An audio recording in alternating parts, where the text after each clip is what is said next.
नमस्कार, राधे राधे दोस्तों। आज हम बात करेंगे साइंस के एक महत्वपूर्ण टॉपिक के बारे में जिसका नाम है प्रकाशिकी। और प्रकाशिकी में आज हम जो पढ़ने वाले हैं वो है दर्पण यानी कि मिरर के बारे में। दर्पण और मिरर वाला जो टॉपिक है इसमें हम पढ़ेंगे दर्पण क्या है, इसमें परावर्तक पदार्थ क्या होता है और जो दर्पण है वो कितने प्रकार के होते हैं, उन दर्पणों का उपयोग कहाँ होता है और किस प्रकार से जो है यहाँ से प्रश्न पूछे जाते हैं। तो यहाँ से कई बार प्रश्न आ जाते हैं अलग अलग एग्जामों में दर्पण को लेकर के। दोस्तों, दर्पण के बारे में हम ये कहें कि दर्पण वही है जिससे हम हर रोज लगभग अपने आप को देखते हैं, ये जानने का प्रयास करते हैं कि हम कौन हैं। और शायद इस बात का जवाब हमें नहीं मिलता कि हम कौन हैं, लेकिन किसी विद्वान व्यक्ति ने कहा है कि अगर हम जिस भी क्षेत्र में लगे हुए हैं उसमें अगर हम पूरी ताकत झोंक दें, अपनी पूरी जी जान उसमें लगा दें, तो ये दुनिया और उसका जो परिणाम है वो हमें ये बता देगा कि आप कौन हैं। तो स्टार्ट करते हैं इसी लाइन के साथ इस दर्पण को। दर्पण को समझने के लिए हम ये कह सकते हैं कि अगर आप किसी भी कांच की पट्टिका पर एक और किसी परावर्तक पदार्थ की पॉलिश कर दें तो इसका जो दूसरा भाग है ये व्यवहार करेगा किसकी तरह? दर्पण की तरह। ये क्या है? ये है परावर्तक पदार्थ।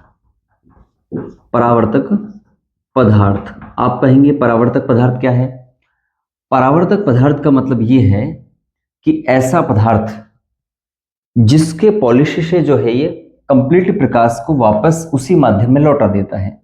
और यहां पर जो है आपको सामने किसी वस्तु का जो है यहां से देखने पर क्या मिलता है? हमें प्रतिबिंब मिलता है। तो इस प्रकार के पदार्थ को बोलते हैं क्या? परावर्तक पदार्थ। और सवाल ये भी पूछा जाता है कि बताइए परावर्तक पदार्थ में हम किन का यूज करते हैं या किन किन पदार्थों का यूज करते हैं। तो देखिए, परावर्तक पदार्थों में जो सबसे प्रथम स्थान जो रखता है, सबसे फर्स्ट जिसकी बात करते हैं वो है क्या? चांदी। जी हाँ, चांदी, जिसका प्रतीक चिन्ह है Ag। चांदी को अंग्रेजी में सिल्वर भी बोलते हैं, तो सिल्वर Ag या जो है चांदी जिसे बोलते हैं। चांदी सबसे अच्छा परावर्तक पदार्थ है। अगर हम किसी दर्पण पर या कांच की पट्टिका पर परावर्तक पदार्थ के रूप में चांदी का यूज करें, इसका मतलब यह है कि ये कांच की पट्टिका है, इसके एक और हमने पॉलिश कर दी किसकी? चांदी की, Ag की। ठीक है, लिक्विड Ag जो है उसकी पॉलिश कर दी, तो ये दर्पण की भांति व्यवहार करेगा। और ऐसा दर्पण जो है बहुत अच्छा दर्पण माना जाता है, क्योंकि चांदी लगभग 90% से भी अधिक जो प्रकाश है उसको क्या कर देती है? परावर्तित कर देती है, जो कि मिरर के लिए, एक दर्पण के लिए बहुत ही अच्छी प्रक्रिया है। तो एक तो किसका यूज करते हैं? चांदी। लेकिन हम हर दर्पण में चांदी का यूज नहीं कर सकते, क्योंकि हमें पता है ये कैसी है कि कॉस्टली मेटल है, महंगी धातु है। चांदी के अलावा जो यूज करते हैं हम वो करते हैं एल्यूमिनियम का। किसका? एल्यूमिनियम। एल्यूमिनियम का यूज भी जो है हम परावर्तक पदार्थ के रूप में करते हैं। एल्यूमिनियम का मतलब Al। क्या है? Al। अच्छा, इसमें एक बात और हम यहाँ पर चर्चा कर लें। काफी लोग बोलचाल की भाषा में जो एल्यूमिनियम है उसको एल्यूमिनियम ना बोल करके क्या बोल देते हैं? सिल्वर। जैसे आप किसी शॉप पर गए और आपने कहा सिल्वर के बर्तन, तो वो आपको जो है एल्यूमिनियम के ही दे देंगे, और वो भी समझ जाएंगे और आप भी इस बात से संतुष्ट रहेंगे कि आपको जो है सिल्वर के बर्तन मिले। लेकिन दरअसल में सिल्वर जो है चांदी का ही अंग्रेजी में नाम है, और चांदी को ही सिल्वर बोलते हैं। हम जो बर्तन जिसके होते हैं वो किसके? एल्यूमिनियम के यूज करते हैं। ठीक है, तो इसमें दोनों में फर्क है। एल्यूमिनियम और चांदी दोनों ही तत्व हैं, तो दोनों ही मेटल है, दोनों में दिखने में समानता है, इसलिए संभवतः इसका नाम सेम से ही लेते हैं। तो चांदी हो गया, एल्यूमिनियम हो गया। तीसरा जो है जिसको पहले यूज करते थे, जिसका नाम है पारा, या इसी को बोल देते हैं मरकरी, जो कि एकमात्र द्रव धातु के रूप में अपना स्थान रखता है। एकमात्र द्रव धातु कौन है? पारा या पाराद्य मरकरी। और इसको लिखते हैं हम किस रूप में? Hg के रूप में। जी। लेकिन पारा जो है ये कैसा है? हम जानते हैं पारा एक विषैली धातु है, तो इसका बार बार यूज नहीं कर सकते, क्योंकि इससे जिससे मिनीमाटा रोग हो गए, और भी बहुत सारे रोग इसमें देखे जाते हैं। तो विषैले पदार्थ होने के कारण हम पारा का यूज नहीं कर पाते हैं। इसके स्थान पर हम क्या लेते हैं, एल्यूमिनियम लेते हैं। ये जो महंगे प्रकार के जो शीशे होते हैं वो उसमें हम चांदी का यूज करते हैं। ये इसमें निकल का भी यूज करते हैं, या इसमें चांदी ऑक्साइड का यूज भी हम करते हैं।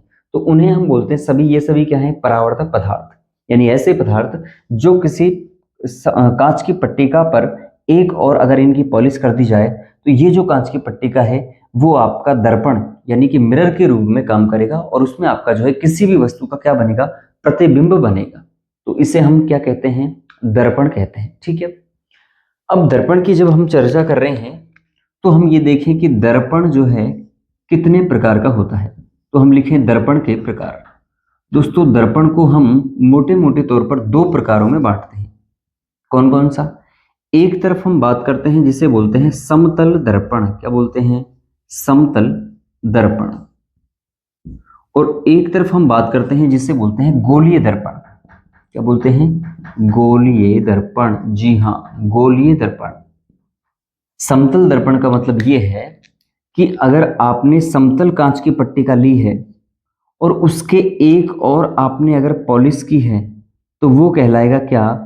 समतल दर्पण कहलाएगा। ये दर्पण कैसा होगा? समतल दर्पण।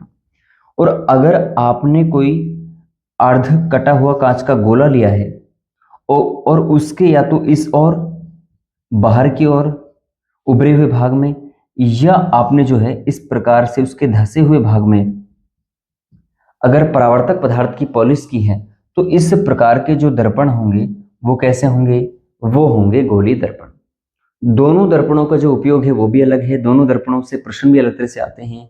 तो सबसे पहले हम पढ़ेंगे समतल दर्पण के बारे में। किसके बारे में? समतल दर्पण के बारे में। ठीक है, तो एक बार आप इसका स्क्रीनशॉट ले लें, फिर हम आगे चलाते हैं इस प्रक्रिया को।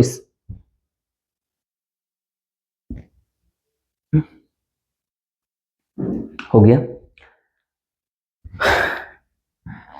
पहले हम बात करेंगे समतल दर्पण के बारे में, और फिर हम उसके ठीक बाद में बात करेंगे किसके बारे में।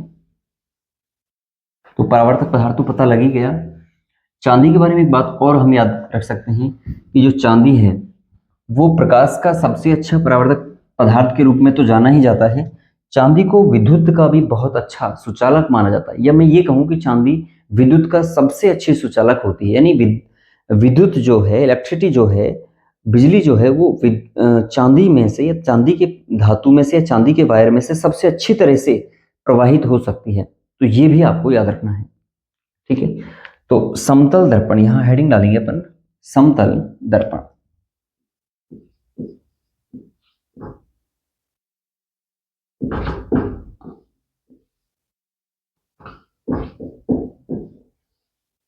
समतल दर्पण। तो समतल दर्पण में क्या किया हमने? अगर कोई परावर्तक पदार्थ की पॉलिश की हमने, कहां पर? एक समतल कांच की पट्टिका ली, उस पर हमने एक और परावर्तक पदार्थ की पॉलिश की, तो दूसरा भाग क्या करेगा? दर्पण की तरह व्यवहार करेगा, जिस पे हम किसी भी वस्तु का क्या देख सकते हैं? प्रतिबिंब देख सकते हैं। तो इसका मतलब ये क्या कहलाया? समतल दर्पण कहलाया। पट्टिका कैसी है? समतल है, और इस पे पॉलिश की गई है, तो दर्पण कैसा हुआ? समतल, समान जिसका तल है। ठीक है, अब समतल दर्पण में से कई तरह के सवाल आते हैं, तो हम यहां पर लिखेंगे प्रतिबिंबों को लेकर के। तो यहां लिखेंगे समतल दर्पण से बने प्रतिबिंब।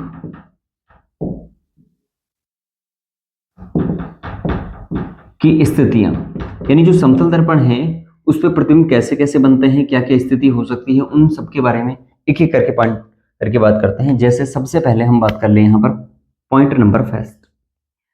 आपसे पूछा जाए कि समतल दर्पण पर जो बना प्रतिबिंब है वह कैसा होगा, यानी कि ये जो समतल दर्पण है इस पर जो प्रतिबिंब बनेगा वो उल्टा बनेगा, सीधा बनेगा, वास्तविक बनेगा, आभासी बनेगा, कैसा बनेगा? तो याद रखिए, समतल दर्पण पर या दर्पण पर प्रतिबिंब जो होता है वो होता है कैसा? आभासी होता है। कैसा होता है? आभासी होता है। ठीक है, आभासी होगा। इसके अलावा कैसा होगा? सीधा होगा। ठीक है, आभासी होगा, सीधा। इसको मात्रा ठीक तरह से लिख के अपन, कैसा होगा? आभासी होगा, सीधा होगा। सीधा यानी अगर वस्तु सीधी है तो सीधा दिखाई देंगे, उल्टी है तो उल्टा दिखाई देंगे, ठीक है। यानी आभासी होगा, सीधा होगा, और कैसा होगा, वस्तु के बराबर होगा। वस्तु के बराबर, वस्तु के बराबर का मतलब है कि जितनी बड़ी वस्तु होगी, जितना बड़ी वस्तु होगी, आपको जो प्रतिबिंब है वो भी उतना ही बड़ा दिखाई देगा। अगर इसकी लंबाई मान लीजिए 7 सेंटीमीटर है, तो आपको प्रतिबिंब की लंबाई भी कितनी दिखाई देगी, 7 सेंटीमीटर ही दिखाई देगी। और अगर ये हमने सीधा करके हम देख रहे हैं दर्पण में, तो हमें कैसा दिखाई देगा, सीधा ही दिखाई देगा। और आप ये देखते भी हैं, जब आप अपने आप को देखते हैं मिरर में, तो आपको स्वयं जो है सीधे ही नजर आते हैं। ये तो नहीं है भाई आप सीधे देख रहे हैं, आपको जो है पैर ऊपर दिख रहे हैं, सर नीचे दिख रहा है। इसका मतलब इसमें प्रतिबिंब कैसा बनता है, सीधा बनता है, और आभासी बनता है, वस्तु के बराबर बनता है, ठीक है।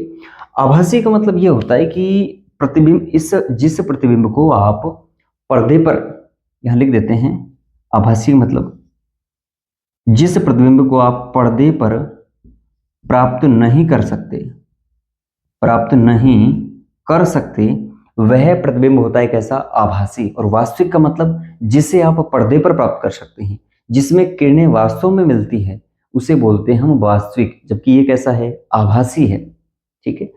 तो पहला पॉइंट तो याद रखिए, आभासी होगा, सीधा होगा, वस्तु के बराबर होगा, और कैसा होगा, उभय पार्श्वी होगा। वेरी इंपॉर्टेंट, उभय पार्श्वी का मतलब क्या है, उभय पार्श्वी का मतलब ये है कि आपको जो प्रतिबिंब मिलेगा उसका बायां भाग, प्रतिबिंब का जो है बायां भाग दायां, और उसका जो दायां भाग है वह आपको बायां नजर आएगा। कैसा नजर आएगा, बायां। तो इसका मतलब वो कैसा है, उभय पार्श्वी है। कैसा है, उभय पार्श्वी, यानी बायां भाग दायां दिखना और दायां भाग बायां दिखना। आपका ये हैंड जो है इधर दिखेगा, और इधर वाला हैंड कहाँ दिखेगा, इधर दिखेगा। तो ये क्या है, इसे बोलते हैं उभय पार्श्वी। तो आभासी बनेगा, सीधा बनेगा, वस्तु के बराबर बनेगा, और कैसा बनेगा, उभय पार्श्वी बनेगा। सेकंड पॉइंट देखते हैं इसका,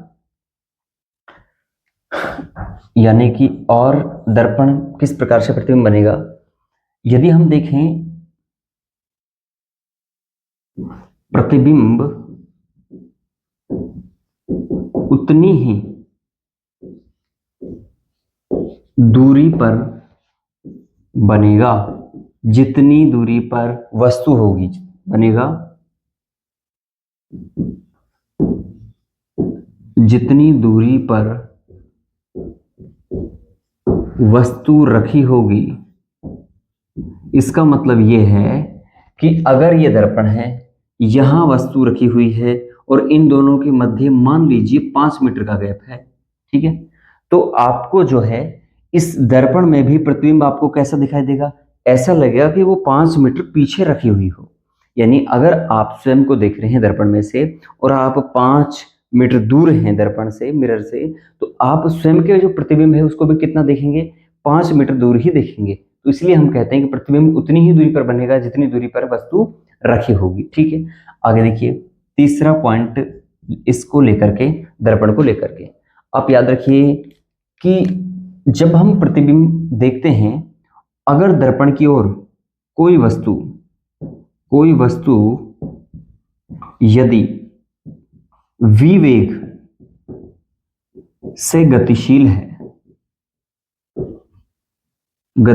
है तो प्रतिबिंब टू विवेग से गतिशील होगा। टू विवेग से गतिशील होगा।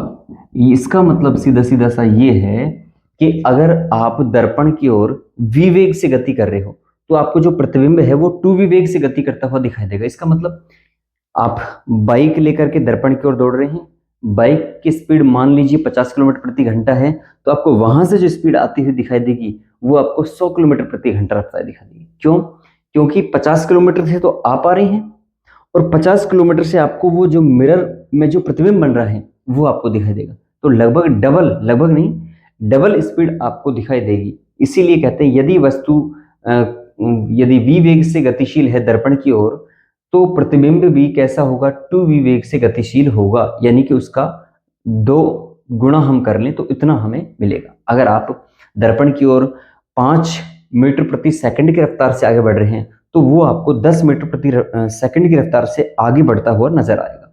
ठीक है, तो पॉइंट नंबर हो गया तीसरा। आप साथ के साथ उतारते भी रहें, नोट्स बनाते भी रहें, इसके स्क्रीनशॉट लेते रहें और आगे अब चलते हैं अपने अगले पॉइंट की ओर। ये तो हो गया, प्रतिबिंब की स्थितियां हम देख रहे हैं इसमें। ठीक है, अगली स्थिति क्या है, स्थिति नंबर 4। तो यहां पर हम लिख देते हैं 4 नंबर कि 4 नंबर पर क्या स्थिति बन सकती है, यदि हम क्या करें, 2 दर्पण ले लें। यदि 2 दर्पण लिखना था, क्या लिख दिया है, यदि 2 दर्पणों को एक दूसरे के थीटा कोण पर रखें तो बनने वाले प्रतिबिंबों की संख्या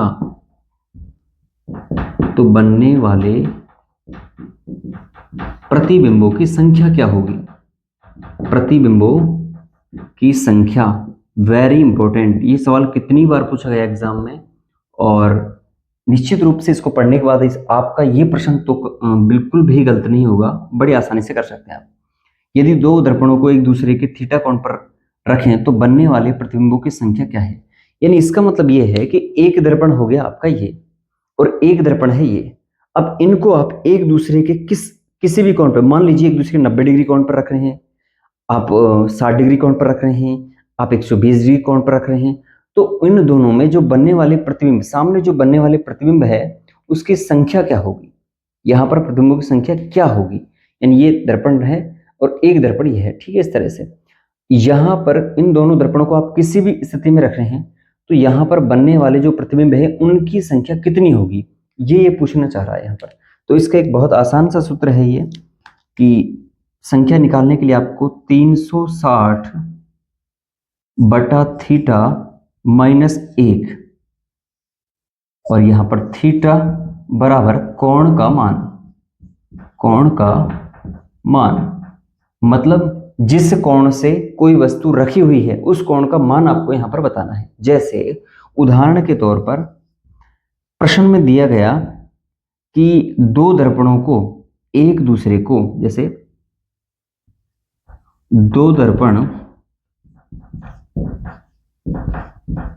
एक दूसरे के 90 डिग्री कोण पर व्यवस्थित हैं,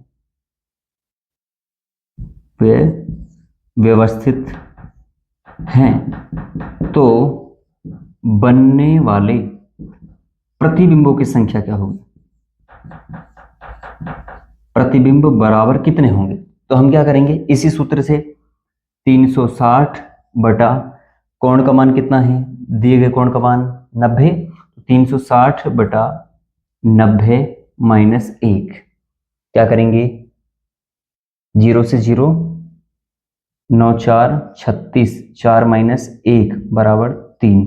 तो कितने प्रतिबिंब बनेंगे, 3 प्रतिबिंब। इसी तरह से इस सूत्र के माध्यम से आपको कोई भी सवाल दिया है, 120 डिग्री, 60 डिग्री, 90 डिग्री, जो भी मान आपको दिया है उसी के हिसाब से आप ऐसे प्रश्न को कर पाएंगे अगर आपसे पूछा गया है। और अगर दोनों एक दूसरे के बिल्कुल समानांतर रखे हैं, ऐसे कोई एंगल उनमें नहीं इस तरह से, तो हम ये कहेंगे तो फिर बनने वाले जो प्रतिबिंब है उनकी संख्या क्या होगी। ये तो आपने उतार ही लिया होगा। जब भी आप क्लास लें ऑनलाइन किसी भी सब्जेक्ट की, तो ये याद रखें कि आप नोटबुक लेके बैठें ताकि आप उन चीज़ों को हम लिख सकें। अब हम करेंगे 5 नंबर वाले टॉपिक की बात। क्या है वो, यदि दोनों दर्पण एक दूसरे के समांतर है, एक दूसरे के कैसे हैं, समांतर हैं, तो बनने वाले प्रतिबिंबों की संख्या, बनने वाले प्रतिबिंबों की संख्या क्या होगी? हम बड़ी आसानी से निकाल सकते हैं। कैसी होगी? अनंत होगी। कैसी होगी? अनंत होगी, इनफाइनाइट होगी। अगर दो दर्पणों को हम इस प्रकार से बिल्कुल समानांतर रख दें एक दूसरे के, तो उस स्थिति में बनने वाले जो प्रतिबिंब है वो आपको बहुत सारे दिखाई देंगे। और ये चीजें आपने देखी होगी जब आप जैसे सैलून वगैरह के वहां जाते हैं, तो आपने देखे होंगे कि वहां पर दर्पण को किसी कोण से सेट किया होता है, और आपको जो है आपके या किसी अन्य व्यक्ति के जो प्रतिबिंब है वो बहुत सारे वहां पर संख्या में नजर आते हैं, 2 3 4 5 6 7 इस तरह से, ये बहुत ज्यादा आपको नजर आते हैं। तो वो किस कारण से? किसी न किसी एंगल के कारण आपको नजर आते हैं। उसका सूत्र क्या है? 360 बटा थीटा माइनस 1। थीटा मतलब कोई भी कोण जो प्रश्न में दिया गया होगा, माइनस 1। आप इसका कैलकुलेट करके जो है वहां पर निकाल सकते हैं कि दर्पणों की संख्या कितनी है। तो ये आपके 5 पॉइंट हो गए। अब हम अगले पॉइंट पर आते हैं इसी का दर्पण को लेकर ही, कि और क्या है। आपसे पूछा जाए, यदि एक कोई दर्पण आपको, किसी दर्पण में आपको, ये पूरा रूम है मान लीजिए, और एक रूम में आपको दर्पण की लंबाई हम कितनी लें कि रूम की एक दीवार जो है आपको पूरी दिखाई दे। आपको किसी कमरे की एक दीवार पूरी देखने के लिए कितने लंबाई का दर्पण आपको कम से कम लेना होगा? एक तो ये, और देखने वाला जो है उसको कहाँ खड़ा होना चाहिए ताकि उसको जो है पिछली दीवार पूरी कंप्लीट दिख सके। समझ गए आप? जैसे आप किसी कमरे में हैं, उस कमरे की एक दीवार आपको देखनी है, ठीक है? जैसे अभी मैं यहाँ खड़ा हूँ और सामने दर्पण लगाना है मुझे, यहाँ की पूरी दीवार मुझे दिखे, उसके लिए मुझे उस दर्पण की लंबाई कितनी रखनी चाहिए, और मैं कहाँ खड़ा हूँ उसके पास, यहाँ बीच में, इस कोने में, इस कोने में, कहाँ पर मुझे खड़ा होना है। तो इसका एक तरीका ये है कि आपको, एक तो ये है कि लिख ही लेते हैं इसको पूरा। यदि किसी कमरे की संपूर्ण दीवार अगर देखनी है, संपूर्ण दीवार देखने के लिए, संपूर्ण दीवार देखने के लिए आवश्यक न्यूनतम लंबाई, न्यूनतम दर्पण की लंबाई, दर्पण की लंबाई मतलब कम से कम दर्पण की लंबाई कितनी होनी चाहिए? तो ये होनी चाहिए कितनी? दीवार की, ये मैं लिख देता हूं, दीवार का 1/3। कितना? दीवार का 1/3 लंबा आपका दर्पण होना चाहिए। मान लीजिए दीवार 12 फीट है, तो आपका दर्पण 12/3 होना चाहिए। तो 3 चौक 12 यानी 4 फीट लंबाई दर्पण आपको होना चाहिए, ठीक है? और दूसरी बात, व्यक्ति जो है, देखने वाले को कहाँ खड़ा होना चाहिए? तो देखने वाले को कमरे के मध्य में खड़ा होना चाहिए। कहाँ पर? बिल्कुल सेंटर में खड़ा होना चाहिए। यानी आपको ये दीवार देखनी है तो आप वहां दर्पण लगाएंगे। दर्पण की जो लंबाई होगी वो इस दीवार की, मान लो ये दीवार कितनी है? 12 फीट है, तो यहाँ पर 12 फीट का जो दर्पण है वो 12 फीट नहीं चाहिए होगा हमें, कितना चाहिए होगा? 1/3। तो 12 फीट मतलब 12/4, 12/3, तो 3 चौक 12 यानी 4 फीट का दर्पण चाहिए होगा आपको। और मुझे देखने के लिए इसको, इस दीवार को कंप्लीट कहाँ होना चाहिए? कमरे के मिड में, बिल्कुल बीच में खड़ा होना चाहिए, तो उससे आपको पूरी दीवार दिखेगी। तो आप सोच रहे हैं कि हमें ये क्यों करना है? तो इस तरह के प्रश्न कॉम्पिटिटिव लेवल के एग्जाम में पूछ लेते हैं कि बताइए एक दीवार देखने के लिए आपको कम से कम कितना दर्पण की लंबाई होनी चाहिए कंप्लीट दीवार देखने के लिए। तो ये हो गया पूरा। लेकिन अगर आपसे ये पूछा जाए कि किसी वस्तु को संपूर्ण देखने के लिए, किसी वस्तु को पूरा देखने के लिए आपको कम से कम लंबाई जो है उस दर्पण की कितनी हो कि कोई भी चीज आपको कंप्लीट दिखाई दे, तो इसके लिए इसका जो तरीका है वो ये है कि जैसे अपन यहां लिख लेते हैं, किसी वस्तु का संपूर्ण प्रतिबिंब देखने के लिए, संपूर्ण प्रतिबिंब देखने के लिए आवश्यक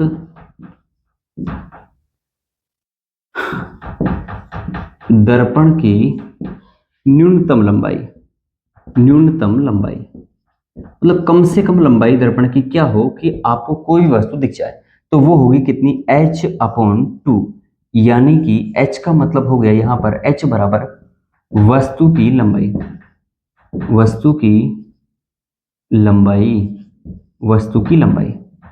इसका मतलब अगर आपको कोई वस्तु, ये कोई वस्तु है और ये दर्पण है, तो हमें इस वस्तु को संपूर्ण देखने के लिए इस दर्पण की लंबाई कितनी होनी चाहिए, कम से कम कितनी होनी चाहिए, मिनिमम कितनी होनी चाहिए कि ये वस्तु हमें इस दर्पण में पूरी की पूरी दिखे। तो उसके लिए क्या है, h/2, और h क्या है, इस वस्तु की लंबाई। यानी इस वस्तु की लंबाई जो है उसकी हाफ।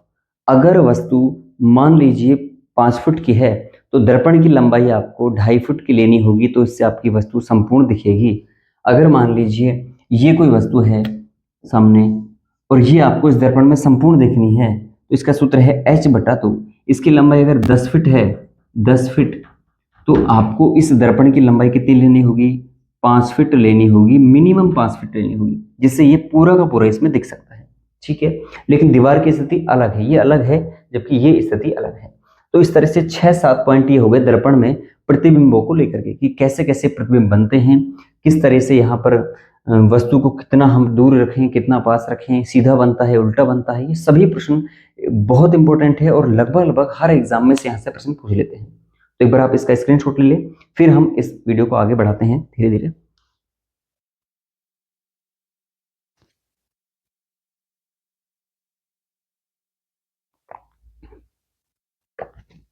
दर्पण की चर्चा हम अगर करें, तो अब हम देखेंगे दर्पण के उपयोग के बारे में। यानी कि दर्पण के उपयोग की, जो समतल दर्पण है उसका उपयोग कहाँ कहाँ कर सकते हैं।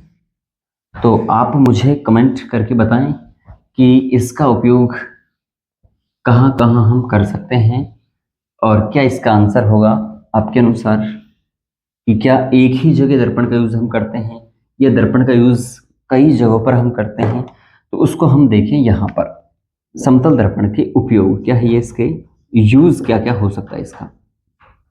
तो एक उपयोग तो दर्पण, समतल दर्पण का क्या है कि समतल दर्पण को हम प्रकाश को परावर्तित करने में करते हैं। प्रकाश को किस रूप में, प्रकाश को परावर्तित करने में, मतलब दूसरी स्थिति में भेजने के लिए, परावर्तित करने में मतलब ये है, आपने शायद ये बात सुनी हो या आपने करके देखा होगा।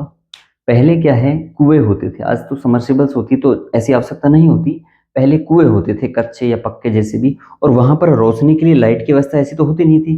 तो वो लोग क्या करते थे, एक मिरर लेते थे बड़ा सा, और नीचे कुएं में कोई भी दिक्कत हो, मोटर में, इंजन में, या कोई भी किसी भी तरह से, तो उस कुएं में नीचे प्रकाश पहुंचाने के लिए बड़ा सा दर्पण लेते थे, और उस दर्पण को ऐसे एंगल से सेट करते थे कि सूर्य का प्रकाश उसमें आए, आपतित हो, और आपतित होने के बाद प्रकाश का परावर्तन की घटना हमने पढ़ी है पिछली वीडियो में, प्रकाश का परावर्तन हो, परावर्तन के बाद वो कहाँ जाए, सीधा कुएं के अंदर जाए, और वहां पर जो भी हम देखना चाहते हैं वो वहां का दृश्य बिल्कुल साफ दिखे। क्योंकि आपको पता है कि हमें कोई भी चीज किससे दिखती है, प्रकाश के माध्यम से।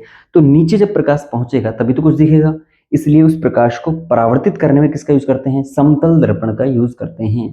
ठीक है, चलो ये तो बात पहले की हुई। आजकल भी आपने कभी ऐसा किया होगा आपके घर में कि कोई आपसे कुछ दूरी पर बैठा है, कोई आपका मित्र, कोई आपका कलीग्स जो है, और आप उसको परेशान करने के लिए या उससे मस्ती मजाक के मूड में आपने क्या किया, एक दर्पण लिया, और दर्पण को आपने इस प्रकार से सेट किया कि वहां से परावर्तित होने के बाद प्रकाश उस व्यक्ति के ऊपर जाए।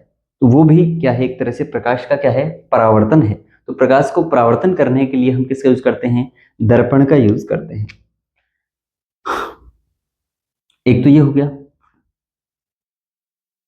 इसके अलावा और क्या है, इसका उपयोग हम करते हैं कुछ यंत्र में। जैसे एक यंत्र का नाम है कैलिडोस्कोप। कैलिडोस्कोप, कैलिडोस्कोप को हम जो हिंदी में बोलते हैं वो बोलते हैं बहुदर्शी। क्या बोलते हैं, बहुदर्शी।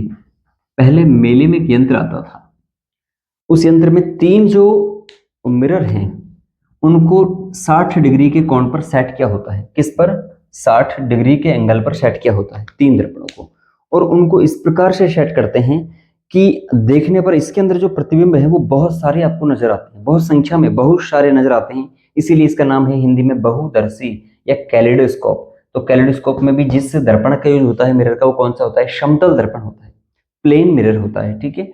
और एक यंत्र और है जो इससे भी इंपॉर्टेंट है, उसका नाम है पेरिस्कोप। क्या नाम है? पेरिस्कोप। और पेरिस्कोप को हिंदी में हम बोलते हैं क्या? परिदर्शी। क्या बोलते हैं? परिदर्शी। परिदर्शी क्या है? परिदर्शी ऐसा उपकरण है जिसको पानी में, ये पानी है, और पानी में जैसे ये मान लीजिए हमारी पनडुब्बी है। क्या है? पनडुब्बी। तो इस पानी से बाहर की स्थिति को देखने के लिए यहाँ पर किसका यूज करते हैं? इस दर्पण का यूज करते हैं, यानी कि ये है पेरिस्कोप।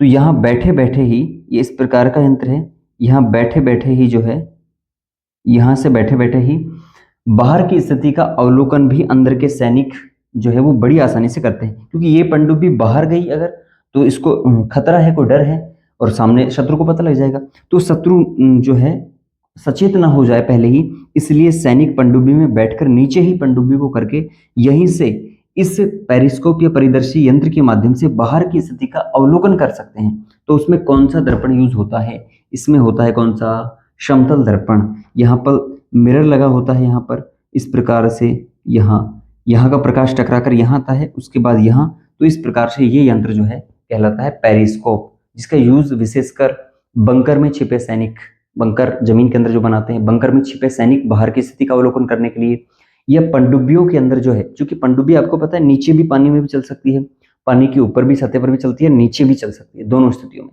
तो जब वो नीचे होती है तो वहां पर बाहर की स्थिति का अवलोकन करने के लिए जो है हम किस यूज करते हैं?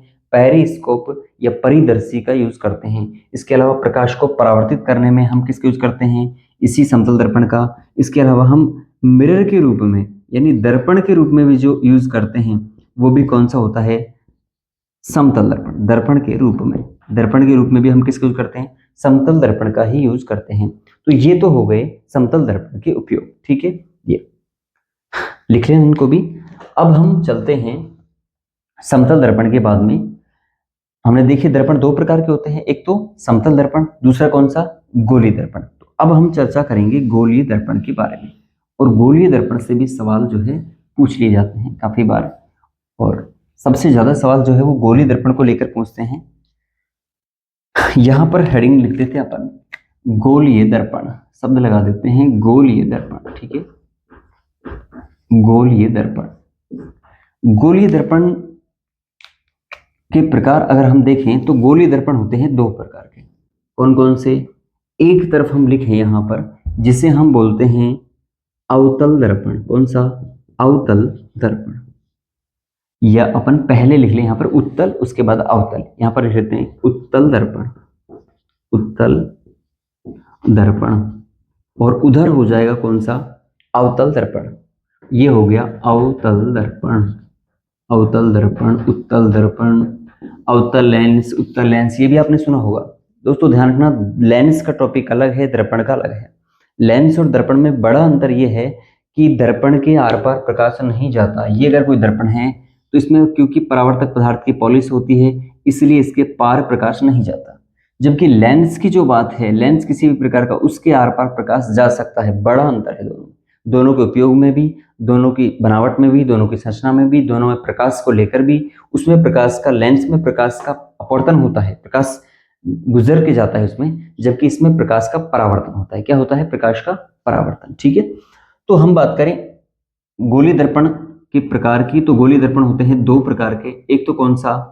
उत्तल दर्पण, एक होता है अवतल दर्पण। उत्तल दर्पण का मतलब यह है कि अगर आपने किसी कांच के कटे हुए गोलीय भाग के एक तरफ अगर पॉलिश कर दी किसकी? परावर्तक पदार्थ की, और किस तरफ? या धसे हुए या उभरे हुए भाग में। तो उत्तल में जो है, अगर आपने इस उठे हुए तल, अगर आपने इसमें धसे हुए तल में, क्योंकि ये तो काम करेगा, अगर आपने इसके धसे हुए तल में जो कि अंदर धसा हुआ है, उसमें अगर आपने पॉलिश कर दी किसकी? परावर्तक पदार्थ की पॉलिश कर दी। किसकी? परावर्तक पदार्थ। जैसे जैसे अभी आपने पढ़ा है, जैसे चांदी हो या जैसे आपका एल्यूमिनियम हो, अगर इसकी पॉलिश कर दी तो ये जो भाग है वो व्यवहार करेगा किसकी तरह? उत्तल दर्पण की तरह। यानी जिसका तल, उत्तल, उठा हुआ तल जो है वो अगर दर्पण की भांति व्यवहार करे तो उसे बोलते हैं हम उत्तल दर्पण। क्या बोलते हैं उसे? उत्तल दर्पण हमें बोलते हैं, ये वाला। ठीक है। अगर हम अवतल की बात करें तो अवतल दर्पण क्या है? यदि कोई कांच का अर्ध कांच का कटा हुआ गोला, जिसके हम यदि बाहर की तरफ, इस तरफ हम परावर्तक पदार्थ की पॉलिश कर दें इस ब्रश के माध्यम से, इस मार्कर को ब्रश समझ लें हम, और इससे हमने कर दिया इस पे पॉलिश, तो ये पॉलिश किस चीज की है? पहली बात तो वही हम कहेंगे परावर्तक पदार्थ, परावर्तक पदार्थ। और अच्छी तरह से आप जान गए होंगे परावर्तक पदार्थ के बारे में, कौन सा? वही जैसे एल्यूमिनियम है या चांदी है, एजी वाला। अगर आपको महंगा चाहिए तो आप चांदी वाला का कर सकते हैं, और आप सस्ते में काम चलाना चाहते हैं तो आप एल्यूमिनियम का कर सकते हैं। दोनों ही ठीक है, लेकिन ज्यादा ठीक कौन सी है? चांदी। तो बाहर का ये हो गया, और अंदर का जो भाग है वो व्यवहार करेगा कैसे? अवतल दर्पण की तरह करेगा। कई बार प्रश्न ये पूछ लेते हैं, बताइए किस दर्पण को न्यूनकारी दर्पण कहते हैं? अवतल को, उत्तल को, या दोनों को, या समतल को, किस तरह से? तो याद रखिए, ये जो दर्पण है उत्तल, इसमें क्या होता है? इसमें जब प्रकाश आपतित होता है इस प्रकार से, तो ये प्रकाश को उठा हुआ पृष्ठ होने के कारण इस प्रकार से जो है फैला देता है। क्या कर देता है? फैला। ये आपतित प्रकाश है, और जैसे इसमें से टकराता है तो टकराने के बाद प्रकाश इस प्रकार से विभिन्न दिशाओं में फैल जाता है, तो प्रकाश को फैलाने का काम करता है। इसका मतलब ये है, इसे हम बोलते हैं आवर्धक। क्या बोलते हैं इसे? आवर्धक दर्पण, आवर्धक दर्पण, या इसी को हम बोलते हैं अपसारी। अपसारी यानी फैलाने वाला, अपसारी या आवर्धक दर्पण हम इसे नाम देते हैं। ठीक है, क्योंकि प्रकाश क्या है, जैसे इसमें आपतित हुई, इन्हें बोलते हैं आपतित। आपतित यानी आने वाली प्रकाश किरण, आपतित किरण या आपतित प्रकाश। ठीक है, और इससे टकराने के बाद में क्या हुई? प्रकाश परावर्तित हो गई। क्या हो गई? परावर्तित। इसका नाम है परावर्तित, परावर्तित किरण। ये जो किरण है ये कैसी है? परावर्तित किरण। और ये किरण कैसी है? आपतित है। तो ये विभिन्न दिशाओं में फैल गई, इसलिए इसका नाम उत्तल का है आवर्धक। आवर्धक यानी जो बड़ा कर दे, और इसी को बोलते हैं अपसारी। इसके अलावा ये भी याद रखेंगे, इसका जो दृष्टि क्षेत्र होता है, दृष्टि क्षेत्र, दृष्टि क्षेत्र इसका हमेशा दीर्घ होता है, बड़ा होता है। कैसा होता है? दृष्टि क्षेत्र इसका बड़ा होता है। अगर हम अवतल की बात कर लें तो इसमें जैसे ही प्रकाश आएगा यहाँ पर, तो प्रकाश को क्या है, ये एक बिंदु पर क्या कर देगा? केंद्रित कर देगा। ये एक बिंदु पर प्रकाश को क्या कर देगा? केंद्रित कर देगा, इस प्रकार से। तो इसलिए ये प्रकाश को एक बिंदु पर केंद्रित कर देता है, इसलिए ये जो दर्पण है इसे हम बोल देते हैं न्यूनकारी। क्या बोल देते हैं? न्यूनकारी, यानी न्यून यानी कम, कम करने वाला एक तरह से। और इसी को हम बोल देते हैं अभिसारी। अभिसारी, अभिसारी मतलब एक बिंदु पर केंद्रित करने वाले जो है दर्पण, वो कहलाते हैं अवतल दर्पण, न्यूनकारी दर्पण या अभिसारी दर्पण। ठीक है। इसके अलावा इसका जो दृष्टि क्षेत्र है, आपसे पूछा जाए बताइए निम्न में से किस दर्पण का दृष्टि क्षेत्र कम होता है, तो याद रखेंगे हम, कम की जब बात आएगी तो वो आएगी अवतल की। दृष्टि क्षेत्र कैसा होगा? न्यून हो गया, या कैसा हो गया? कम हो गया, इसीलिए इसे बोलते हैं न्यूनकारी दर्पण भी बोलते हैं। ठीक है, तो ये तो हो गया इनके बारे में। अब इन दोनों दर्पणों के उपयोग की चर्चा करें हम, कि इन दर्पणों के उपयोग कहाँ पर होते हैं। जो प्रश्न में कई बार पूछ लिया जाता है कि बताओ उत्तल दर्पण का उपयोग, या पूछ लेते हैं एक प्रश्न, तो लगभग 10-12 बार ये प्रश्न आया हुआ है, आपने सुना भी होगा, आपने देखा भी होगा, जिन्होंने एग्जाम दिए हैं पिछली बार, जिससे पूछ लिया आपसे कि वाहनों में साइड मिरर के रूप में या साइड रियर व्यू मिरर के रूप में कौन से दर्पण का यूज करते हैं। अब ऑप्शन आपको दे देंगे, समतल दर्पण, उत्तल दर्पण, अवतल दर्पण, उत्तल लेंस, अवतल लेंस। तो यहाँ पर अगर आपने ये टॉपिक पढ़ा है तो बड़ी आसानी से बता सकते हैं कि वाहनों में जो है किसका यूज करते हैं? उत्तल दर्पण का।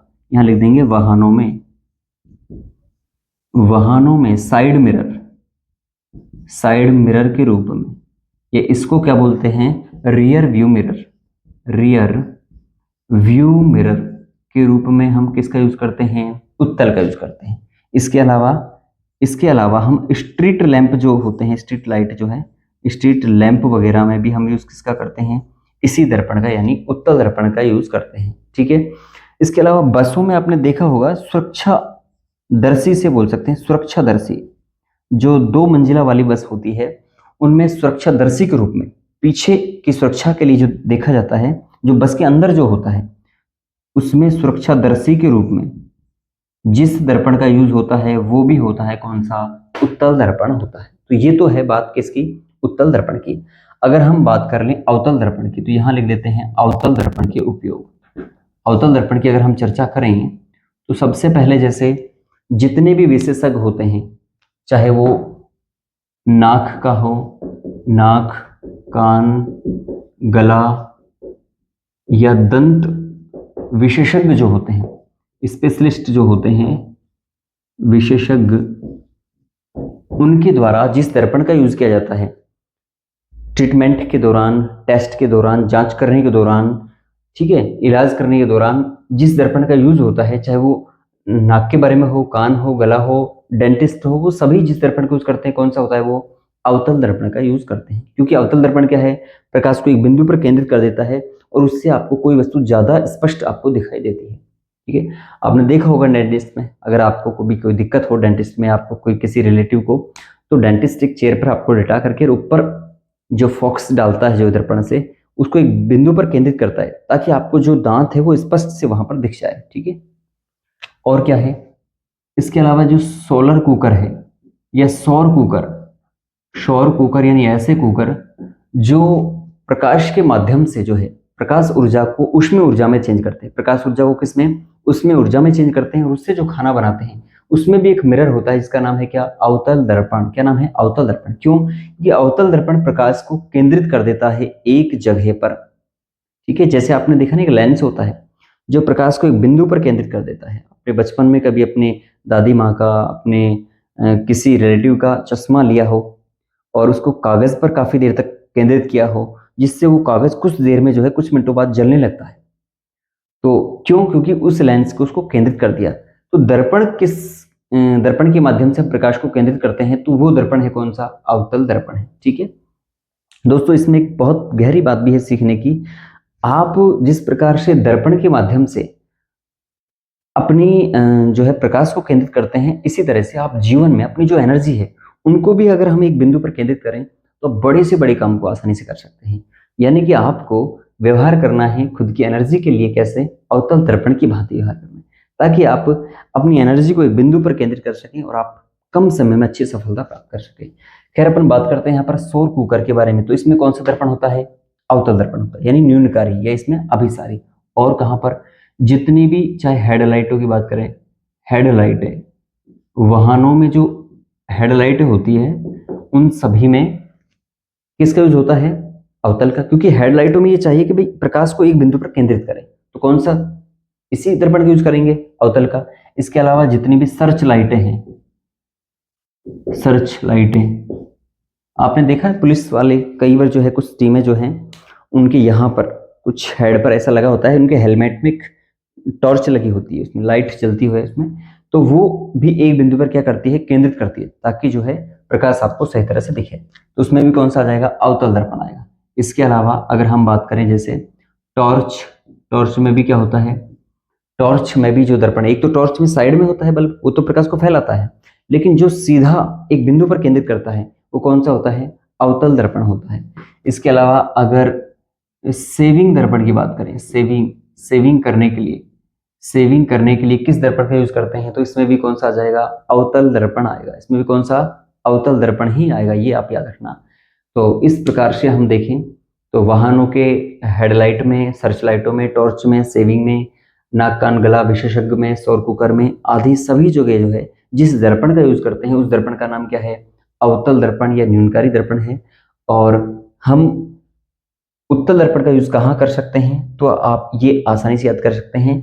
बस इसमें विशेष पॉइंट ये याद रखिए कि किस दर्पण का दृष्टि क्षेत्र कम या अधिक होता है। तो उत्तल दर्पण का दृष्टि क्षेत्र हमेशा अधिक होगा, क्योंकि प्रकाश को क्या करता है, फैलाने का काम करता है।